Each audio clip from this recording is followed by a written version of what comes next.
Good morning students. आज हम कक्षा 6 की हिंदी साहित्य की पुस्तक आमोदनी के 8th चैप्टर कान्हा अभयारण्य से पत्र नामक पाठ पढ़ेंगे।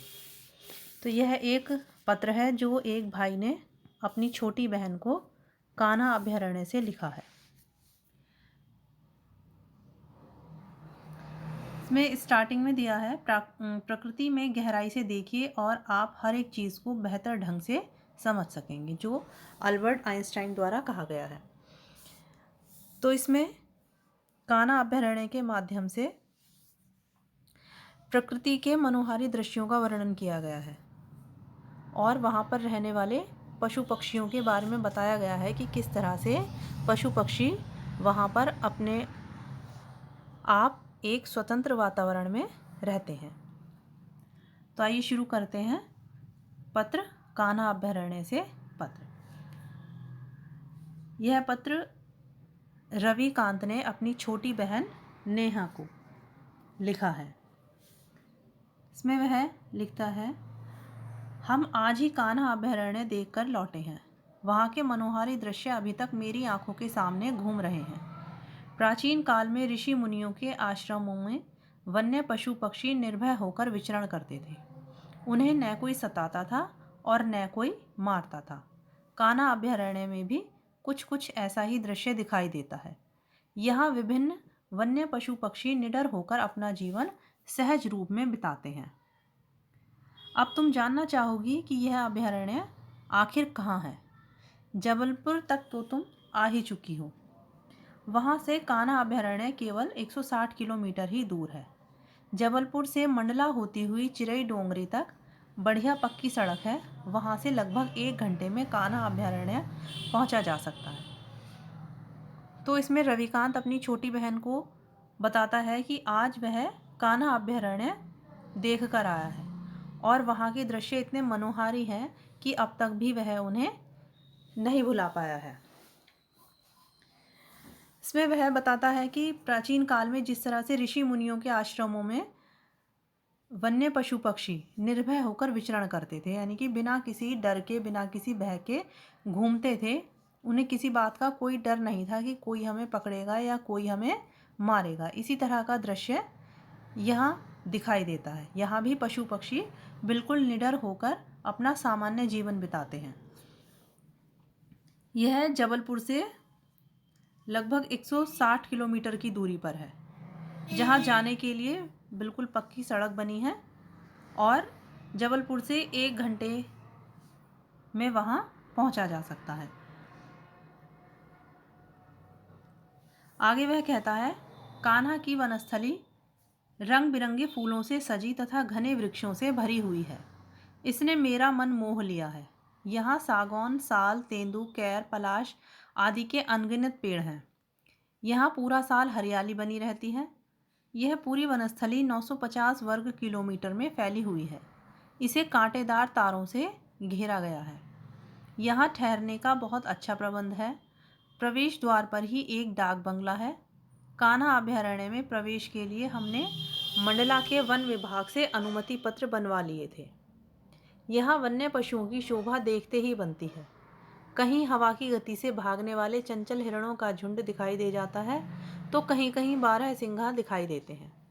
छोटे छोटे सींगों वाली नील गाय देखकर मन प्रसन्न हो गया। तालाब की ओर रीछ भी दिखाई दी। पहाड़ी इलाके की ओर बढ़ने पर सांभर मिल गए। विशाल शरीर वाले मोटे तगड़े भैंसे भी यहाँ दिखे। बगीचे में चीतल भी देखने को मिले। तो यहाँ पर वह कान्हा अभयारण्य के बारे में बताते हुए कहता है कि यहाँ की जो वनस्थली है, जो यहाँ का वन है, जो स्थान है, वो बहुत ही रंग बिरंगे फूलों से भरा हुआ है और वृक्ष इतने घने हैं कि जिन्हें देखकर मन हर्षित हो जाता है, प्रसन्न हो जाता है। यहाँ पर सागौन, साल, तेंदू, कैर, पलाश आदि के बहुत सारे पेड़ हैं और पूरा साल यहाँ हरियाली बनी रहती है। जो पूरी वनस्थली है वो लगभग 950 वर्ग किलोमीटर में फैली हुई है और इसे कांटेदार तारों से घेरा गया है।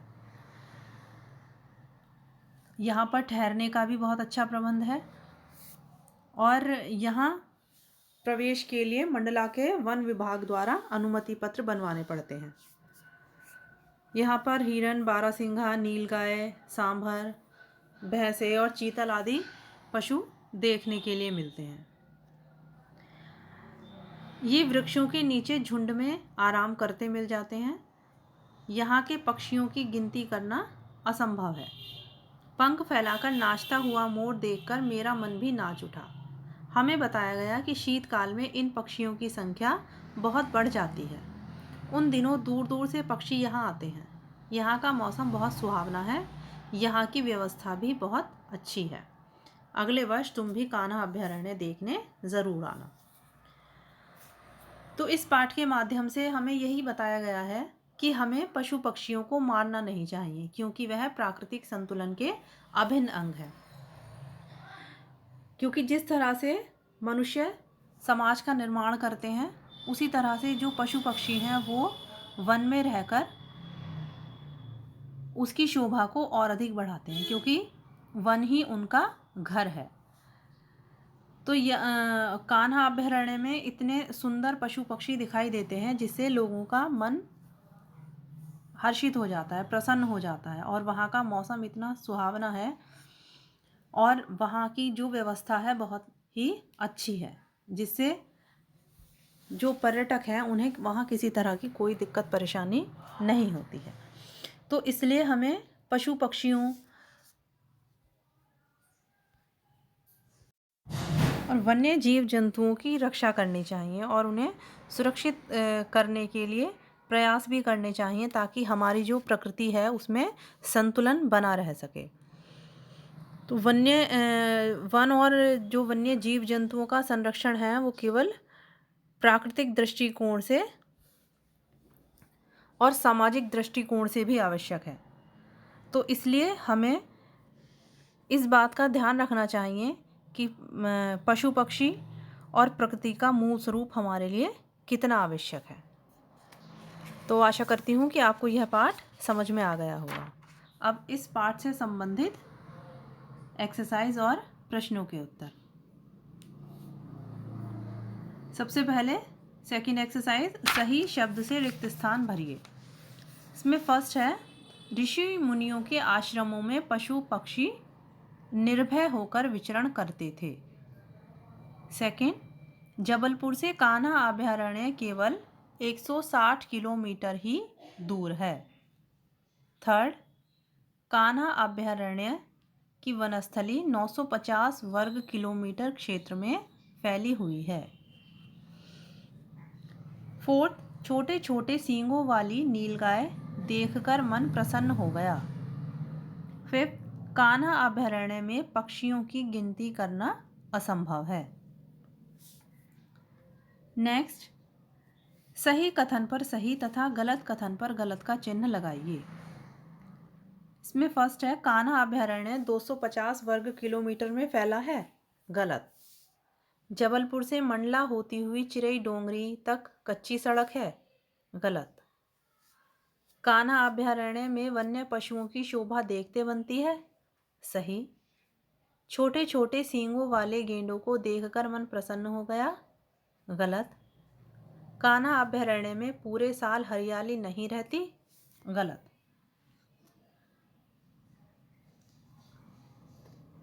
नेक्स्ट, सही उत्तर पर सही का चिन्ह लगाइए। फर्स्ट है, प्राचीन काल में पशु पक्षी कहाँ निर्भय होकर विचरण करते थे। तो जैसा कि पाठ के स्टार्टिंग में बताया गया था, ऋषि मुनियों के आश्रमों में।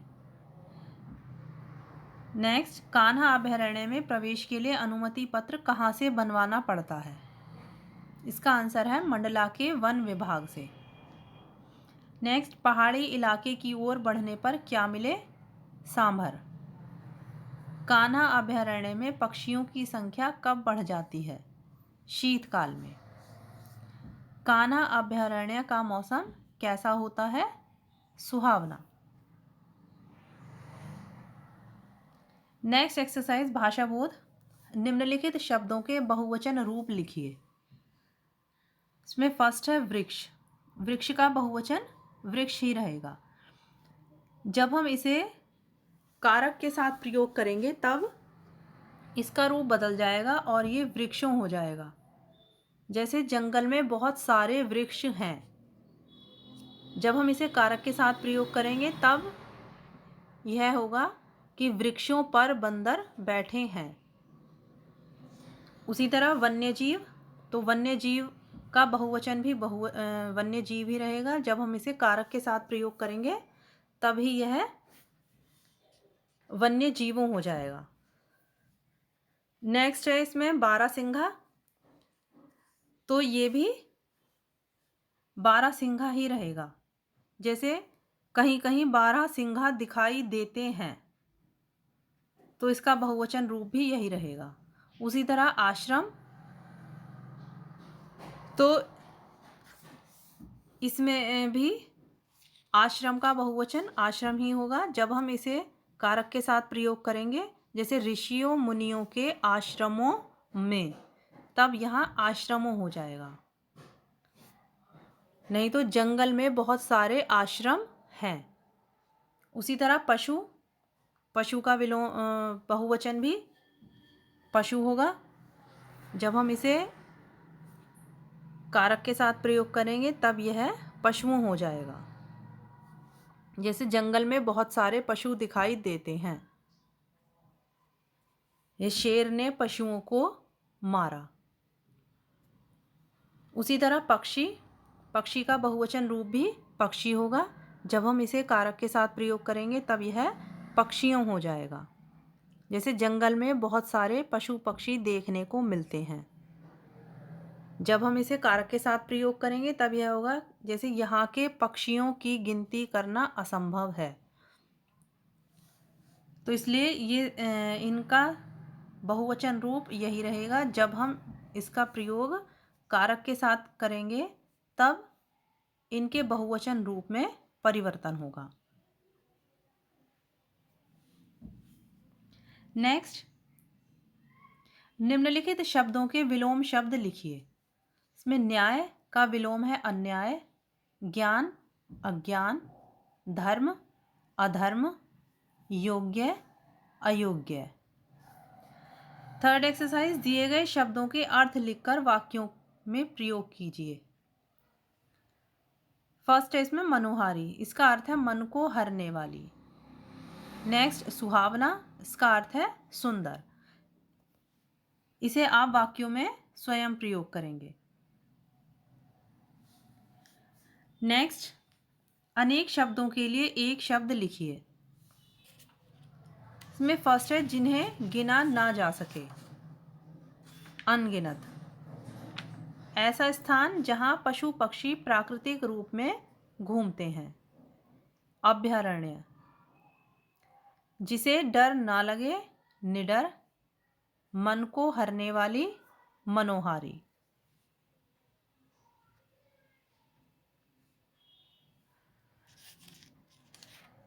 नेक्स्ट एक्सरसाइज है भारत के मानचित्र में दिए गए अभयारण्यों के नाम लिखिए। तो इसमें एक मानचित्र दिया गया है और अभयारण्यों के नाम दिए गए हैं। आप इस नेट की सहायता से आप उन्हें सर्च करेंगे और जहाँ भी ये अभयारण्य हैं आप वहाँ पर इन्हें फिल करेंगे। ये कार्य आपको स्वयं करना है। अब प्रश्नोत्तर, निम्नलिखित प्रश्नों के उत्तर लिखिए। इसमें पहला प्रश्न है, यह पत्र किसने किसको और कहाँ से लिखा है? यह पत्र रविकांत ने अपनी छोटी बहन नेहा को कान्हा अभयारण्य से लिखा है। सेकंड, प्राचीन काल में पशु पक्षी कैसा जीवन जीते थे? इसका आंसर है प्राचीन काल में पशु पक्षी निडर होकर सहज रूप से अपना जीवन जीते थे। थर्ड, कान्हा अभयारण्य की वनस्थली कैसी है? कान्हा अभयारण्य की वनस्थली रंग बिरंगे फूलों से सजी तथा घने वृक्षों से भरी हुई है। यहाँ पूरे साल हरियाली बनी रहती है। नेक्स्ट, कान्हा अभयारण्य में कौन से वन्य पशु दिखाई देते हैं? इसका आंसर है कान्हा अभयारण्य में बारहसिंघा, नीलगाय, सांभर, भैंसे व चीतल आदि वन्य पशु दिखाई देते हैं।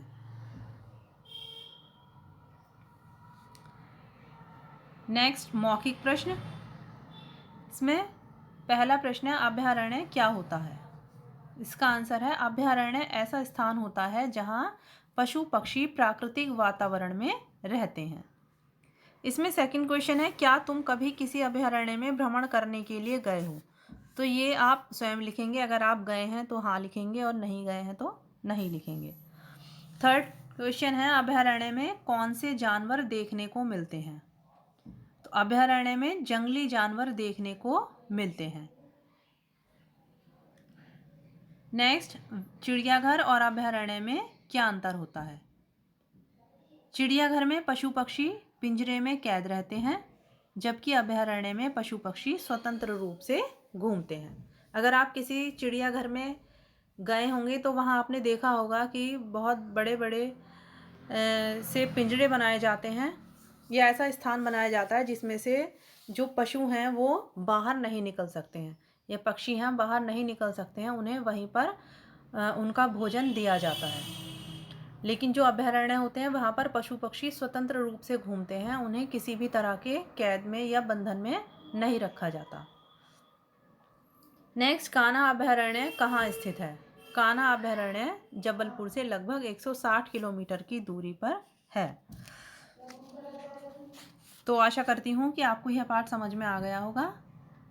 इस पाठ से संबंधित प्रश्नों के उत्तर आप अपनी कॉपी में और अतिरिक्त प्रश्नों के उत्तर आप अपनी पुस्तक में साफ और स्वच्छ अक्षरों में लिखेंगे। Thank you.